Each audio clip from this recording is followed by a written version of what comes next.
Síguenos, @Factores de Poder. Suscríbete en nuestro canal de YouTube. Activa las notificaciones y mantente informado.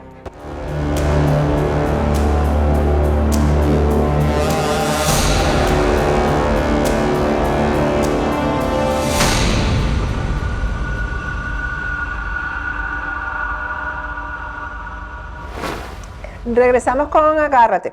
Voy a leerles el comunicado de CAEXPOR. Sabemos que CAEXPOR, las instalaciones de CAEXPOR sufrieron un incendio en días pasados y ellos tienen un comunicado para informarle a todos sus clientes. Dice lo siguiente: cumplimos con informarle a todos nuestros clientes que se han visto afectados por el incidente del viernes 12 de abril en demoras de sus envíos y solicitud de información, que estamos trabajando arduamente para lograr tener acceso a nuestra sede y poder hacerles llegar su información cuanto antes. Pero este es un proceso legal que no depende de nosotros y es por ello las demoras que se han presentado.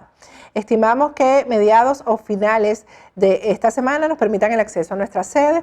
Agradecemos mucho su paciencia y el apoyo que nos brindan en esta situación.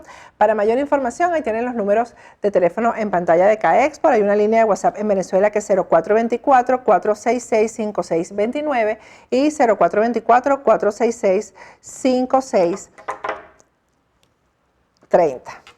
Bien, estamos conversando con José Vicente Carrasquero. José Vicente, ahí en el primer segmento leí una información que publica Vladimir Villegas, ¿no? Es una cosa, yo creo que intrigante e insidiosa, porque tiene que ver con Carlos Raúl Hernández, además, no es cualquier persona que lo dijo, que asegura que hay personeros vamos a ponerlo en pantalla por si acaso alguien no hizo la tarea y no vio el primer segmento, que hay personeros tanto de Voluntad Popular como de Primero Justicia que están en conversaciones con el gobierno para un acuerdo con la mediación de un país nórdico. Vladimir dice que le pidió nombres y Carlos Raúl Hernández se hizo el noruego. ¿Tú piensas que hay algún riesgo de que terminemos en esto, José Vicente?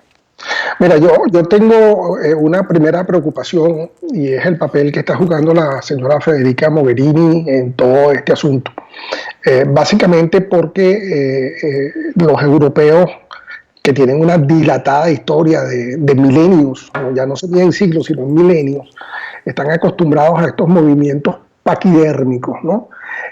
Donde el costo es en vidas humanas. Pero bueno, ellos se siguen moviendo paquidérmicamente y llegan muy tarde a la situación venezolana a tratar de repetir la tarea que hizo Zapatero hace un par de años. Una tarea que resultó infructuosa, una tarea que no llevó más que a una oxigenación de la dictadura y que lo que sirvió fue para que hubiese una mayor presión dictatorial sobre los líderes de la oposición. Y esa es mi preocupación con la señora Mogherini, porque, y era lo que te decía al final del segmento anterior, yo creo que nosotros hemos fallado en presentar en su justa dimensión con quién estamos tratando nosotros. Nosotros no estamos tratando con una clase política, nosotros no estamos tratando con adecos y copellanos, no estamos tratando con el chiripero ni con el... No, estamos tratando con una serie de señores que están ahí en el poder. Hoy hay un reportaje muy interesante en el Washington Post sobre cómo este gobierno puede estar manejando algo así como 39.000 millones de dólares por exportación de drogas al año. O sea, con esa cantidad de dinero, ¿quién quiere petróleo? ¿Quién quiere qué? No, lo único que quiero es que Venezuela sea mi santuario. Yo soy el PRAN mayor y con mis otros pranes quiero mantener Venezuela como el santuario del cual no quiero salir, porque bueno, aquí tomo whisky 18 años, aquí la paso divinamente bien, nadie se mete conmigo, hago lo que me da la gana, el que se mete conmigo lo meto preso. Entonces no estamos hablando de una clase política, estamos hablando de un cartel. Que el señor del artículo dice que es el cartel de los soles, no, un cartel más grande, porque además lo malo de esto es que Venezuela es una pieza más dentro del proceso del narcotráfico internacional y es lo que explica que Putin esté metido de cabeza en este asunto. Putin está metido de cabeza en Venezuela, primero por la deuda que tiene Venezuela con el aparato militar ruso, que es un aparato militar vetusto, viejo, que produce pura chatarra, está metido por la cuestión del petróleo y está metido por la cuestión de la droga. porque es bien sabido que por Rusia transita una cantidad importante de droga que va hacia Asia y hacia Europa. Entonces, la internacional del narcotráfico tiene en Venezuela una pieza importante que no quiere soltar, una pieza importante que para ellos es muy importante, porque si se le cae Venezuela, bueno, se le cae una pieza desde donde antes se hacían un envío por semana, y ahorita se están haciendo hasta 5 envíos de droga diarios desde Venezuela. Ahí tú ves lo destacado de este problema, al cual no se le ha prestado la suficiente atención desde el punto de vista de presentarle a nuestros aliados internacionales con quién estamos tratando, que ya se tenían que haber dado cuenta, porque personas que violan la inmunidad parlamentaria de los diputados, que tienen diputados en el exilio, que tienen a diputados presos, que tienen gente torturada, bueno, no, la explicación no es que ellos sean políticos y que sean malucos,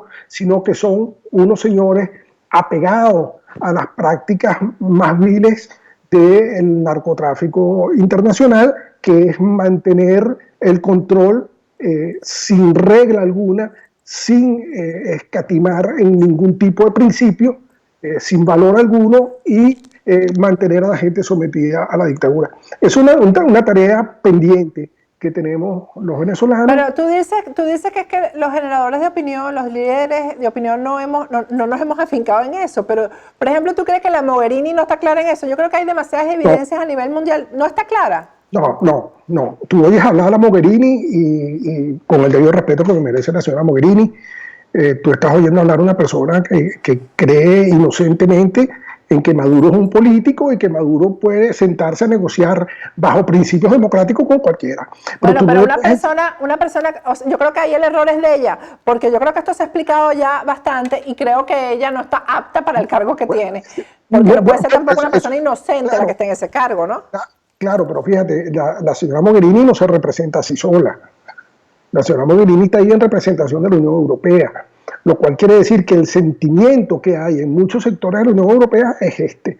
¿Quiénes nos respaldaban en esto? Bueno, el PP español, que lamentablemente va a sufrir una derrota y va a salir muy buena parte de esos diputados que nos defienden, a lo mejor salen del Parlamento Europeo y nos vamos a quedar sin esa voz tan importante que teníamos ahí de personas que denunciaban, que además fueron víctimas de la dictadura, estos señores que fueron a Venezuela y ni siquiera los dejaron entrar y les querían robar los celulares. Yo no sé si te acuerdas de ese episodio. Entonces, hay gente que sabe sí, pero cuando tú le preguntas al señor Borrell por Maduro, él te va a decir que es un tipo electo en elecciones del 20 de mayo, pero es que el señor Borrell es ignorante de lo que pasa en Venezuela. A él le pasaron un papelito, seguramente escrito por Monedero, él se lo leyó y dijo, bueno, esta es la situación venezolana.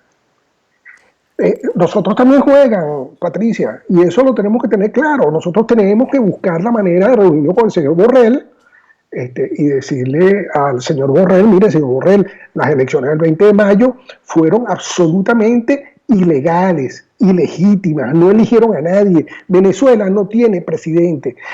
Fíjate, Patricia, que los españoles piden una elección adelantada. Eso te da una idea. Primero, del desconocimiento del sistema político venezolano, y de segundo, de que en Venezuela hay una elección que nos deben, una elección atrasada, una elección que se tenía que haber realizado en diciembre de 2018 y no se realizó. Entonces, las tareas no están bien hechas, no están bien hechas en esos países y no están bien hechas por nosotros, que nuevamente no hemos sabido explicar con propiedad lo que está pasando en Venezuela, de forma tal que no me vengan ahorita con la cuestión de la negociación.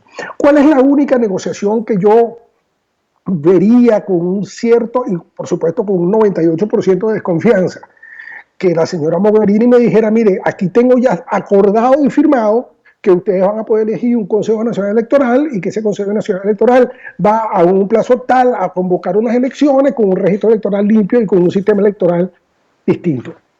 Bueno, ahí yo vería si es que me siento a discutir una cuestión que no debiera durar más de una semana, porque ya está acordado. Pero eso no va a pasar. Entonces, en la vía de la negociación, el mismo chavismo la dinamitó, la destruyó. Jorge Rodríguez, que se cree que es un genio, él creído de sí mismo, bueno, no sé, la genética del la genética de esas personas que no tienen escrúpulo alguno, de la genética de quien mataba a policías, robaba bancos y secuestraba personas, esa genética le funciona y él cree que él puede estar todo el tiempo burlándose de la gente.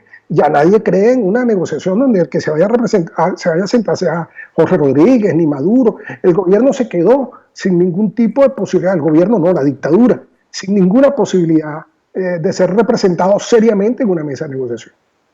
Bueno, ahora van los embajadores de Guaidó, van a ir para Europa. Tengo entendido que eso es en los próximos días. Me imagino que esa es la misión que llevan, ¿no? Bueno, hay embajadores ya, el señor Ecarri está en... Sí, pero quiero decir, los que están en América Latina como que se van a trasladar para allá, es la información que tengo. Bueno, yo espero que el mensaje sea ese, Patricia. El mensaje es, mire, nosotros no podemos negociar con terroristas. ¿Son terroristas? Sí, eso no queda ninguna duda, o no es un acto de terrorismo lo que cometieron con el señor Zambrano y lo que han cometido con mucha gente en Venezuela. Nosotros no podemos negociar con gente que maneja el narcotráfico, que pasa por Venezuela y que son socios del narcotráfico internacional. Si la dictadura pudiera sacar a relucir unos políticos de verdad que tuviesen algo que perder desde el punto de vista de la moral, de la ética, bueno, a lo mejor, pero eso no lo tienen. Nosotros estamos sentados o nos estaríamos sentando frente a unas personas que vienen a burlarse una vez más de los venezolanos. Yo creo, mira, los que me conocen saben que yo soy una persona ponderada o trato de serlo y que busco los mecanismos a través de los cuales podamos salir con el menor costo posible. Y la única manera, como te dije antes, es, bueno, si tú me traes la tarea hecha de que estas condiciones se van a cumplir, bueno, vamos a firmarlo. Esa es la negociación. Eso sí, Maduro no puede estar presente. ¿Por qué? Bueno, porque Maduro es precisamente la persona que ha venido liderando un proceso de destrucción. Lo que eso es inadmisible. Claro. Para empezar es colombiano, empezando por ahí, su nacionalidad no está clara, empezando. Sí, sin meternos en más Honduras. Pero para mí es mucho más grave, son la cantidad de muertos, y mucho más grave es la desidia y el desparpajo con que se ha burlado de los venezolanos, que nos ha costado una cantidad de vidas de personas que han pasado a otra vida y de vidas de personas que se han ido a otros países porque Venezuela no les ofrece posibilidad alguna de desarrollo. Entonces, ¿tú crees que la salida, tú crees a esto? Porque es que yo siento que es que se tiene que terminar y punto, José Vicente, porque es que no puede, ya esto no puede seguir. La situación, olvídate de la situación complicada para Venezuela, es la región que está complicada con Venezuela, sí, es toda la región. Es un problema geopolítico muy grave. Incluso a mí me sorprendió hoy la intervención del embajador mexicano en la OEA, que cuando el señor empezó a hablar, yo para mí adentro dije, bueno, ya vendrá con el mensaje de AMLO, ¿no? Una manifestación de preocupación por las limitaciones democráticas y tal, ya no tan regalado como las veces anteriores. La unanimidad que se logra hoy en la OEA en declarar o a llamar a que en Venezuela se retomen las cuestiones de la democracia es una nueva señal. Lamentablemente, Patricia, y eso lo entiende cualquiera, en este momento que tú y yo estamos hablando se está muriendo algún niñito de hambre o se está muriendo algún enfermo porque no tuvo la forma de ser tratado, o uno conoce familiares cercanos que se murieron de dolor.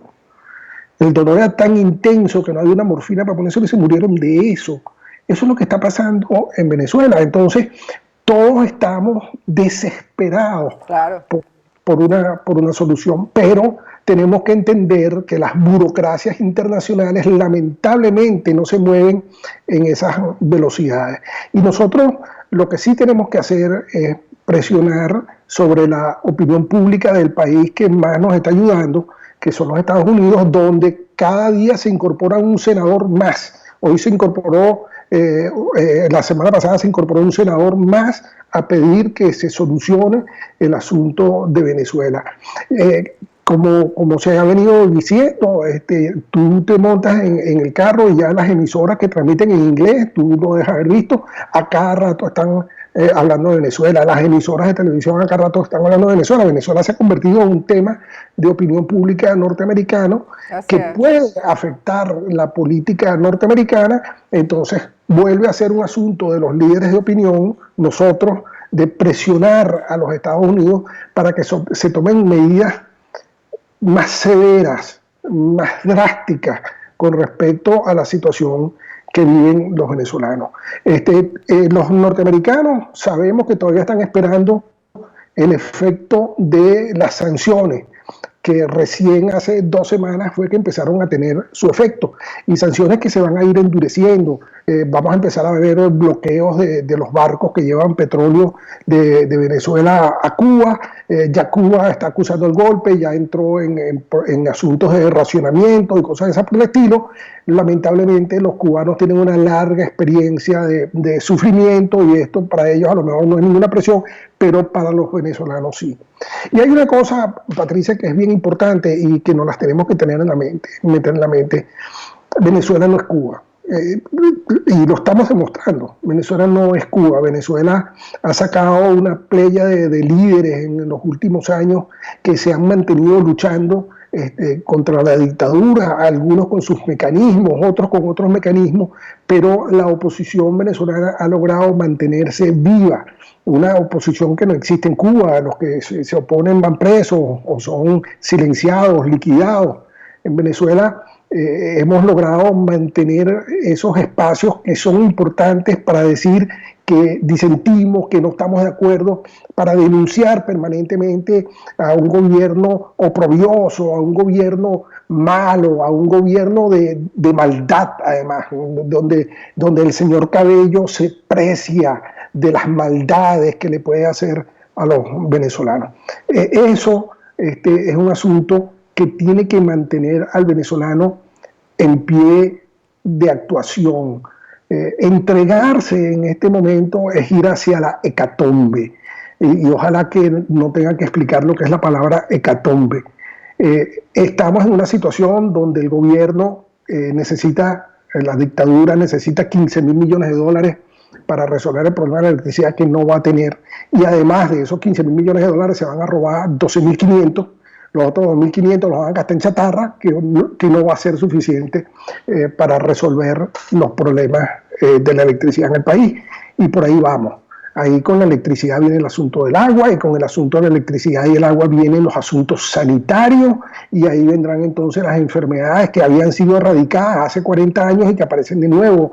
La escabiosis, ¿no? Conocida popularmente como sarna. Sí, entonces... Bueno, déjame decirte que aquí el sur de la Florida está minado de sarampión y dicen que viene de Venezuela. Bueno, sí, yo te voy a decir una cosa. A mí nunca me dio sarampión en toda mi vida, y me dio sarampión aquí en Estados Unidos. Y me lo pegaron los gringos, no me lo pegaron. Pero ese gringo, ¿quién se lo pegó? Hay que hacer el seguimiento a eso. ¿De dónde vino? Claro, bueno, pero es que el sarampión no solamente viene de Venezuela, pues, ¿no? Sarampión, evidentemente hay sarampión en Venezuela, pero sí, lamentablemente tenemos un retraso en el asunto de las vacunas, tenemos un retraso sanitario monstruoso. Es que esto se resume. El otro día me lo preguntaba un profesor por aquí en Washington, y yo le decía: mire, profesor, yo se lo voy a poner facilito. A Venezuela se le negó, se le prohibió entrar en el siglo XXI, mientras el resto de los países de América Latina están en el siglo XXI hace rato.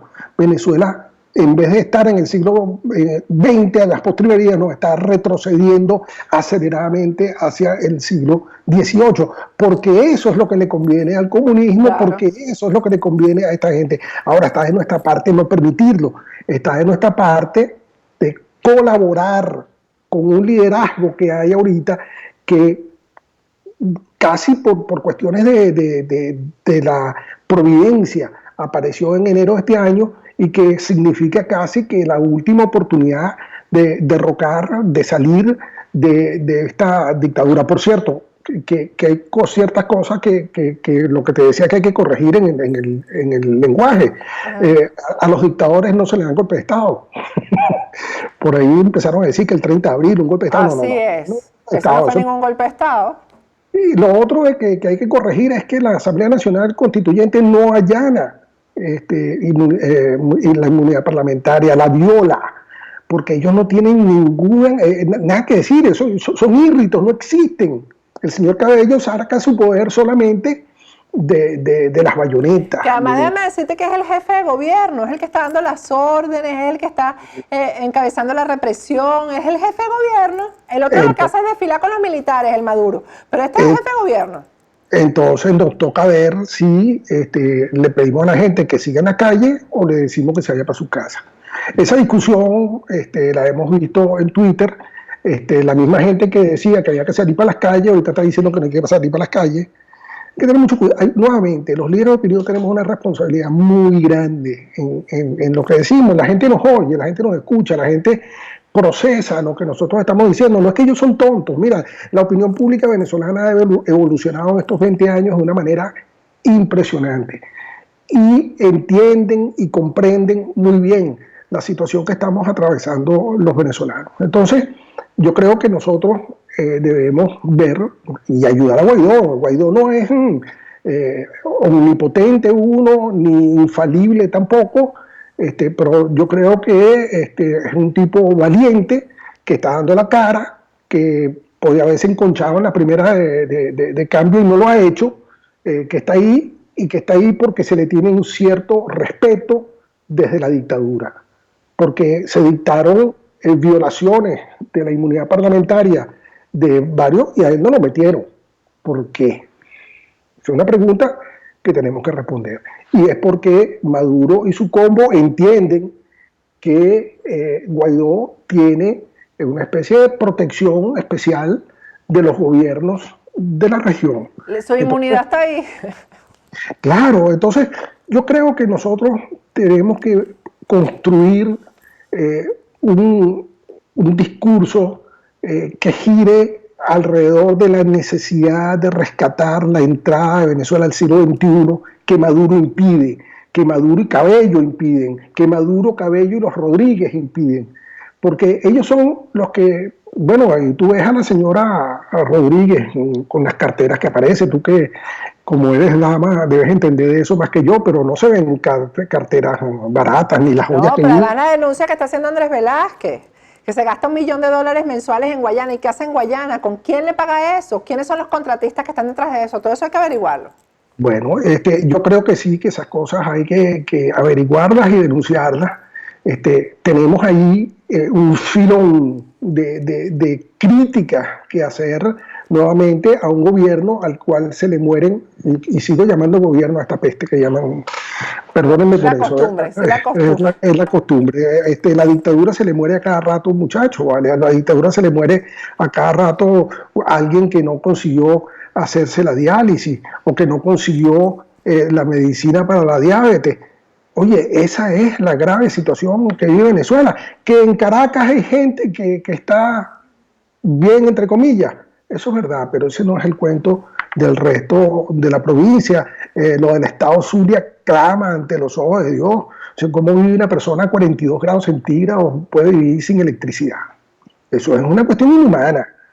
Y eso es una cuestión que es responsabilidad única y exclusiva de la dictadura venezolana, a la que tenemos que reclamarle que se vaya ya, que ya está bueno de someter a los venezolanos a esta situación de violencia, a esta situación de crueldad, de maldad inexplicable. Bueno, muchísimas gracias, de verdad, porque yo creo que aquí lo que tú dices es muy importante, que hay que explicar el país. Y eso es lo que nosotros hemos estado haciendo todo el tiempo aquí, José Vicente, explicar el país con los especialistas. Y te agradezco que me hayas considerado especialista y me hayas dado la oportunidad de participar en tu programa. Porque lo eres, así que siempre serás bienvenido aquí. Gracias, José Vicente Carrasquero, gracias. Gracias, Patricia, buenas noches. Buenas noches a tu audiencia. Bueno, vamos a ir a un corte, pero primero te quiero recomendar, si quieres entrar por la puerta grande del mercado laboral aquí en Estados Unidos, tienes que estudiar una carrera. Y San Ignacio University te ofrece un montón de carreras, te ofrece además becas con las cuales cubrir esas carreras. Eso es lo más importante. Ya San Ignacio University tiene sus inscripciones abiertas. Llama y tienes los números de teléfono en pantalla y pregunta por la posibilidad de que te bequen para que puedas estudiar una carrera que te abra las puertas del mercado laboral aquí en Estados Unidos. Vamos a un corte y al regreso seguimos con Agárrate.